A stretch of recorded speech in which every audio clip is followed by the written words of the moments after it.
আজ রাজ্যে 3টি লোকসভা কেন্দ্রে চলছে দ্বিতীয় দফার ভোট গ্রহণ পর্ব।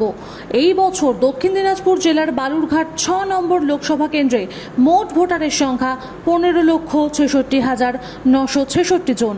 শুক্রবার সকাল থেকেই দক্ষিণ দিনাজপুর জেলা জুড়ে শান্তিপূর্ণভাবে ভোট গ্রহণ চলছে। এদিন নিজের লোকসভা কেন্দ্রে ভোট দিয়েছেন বালুরঘাট লোকসভা কেন্দ্রের তৃণমূল কংগ্রেস প্রার্থী বিপ্লব মিত্র। ভোট দেবার পরে তিনি জানিয়েছেন যে জেতার বিষয়ে তিনি 200% নিশ্চিত। কোনো রকম অপ্রীতিকর ঘটনা এড়াতে এবং নিরাপত্তার জন্য প্রত্যেকটি বুথেই পুলিশ বাহিনী ও কেন্দ্রীয় বাহিনী উপস্থিত রয়েছে।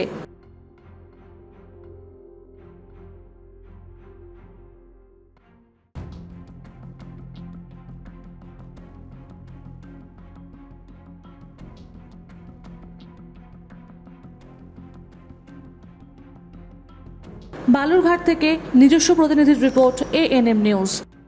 আরও খবরের আপডেট পেতে সাবস্ক্রাইব করুন আমাদের ইউটিউব চ্যানেলটি আর বেল আইকনে ক্লিক করুন নোটিফিকেশনস পেতে।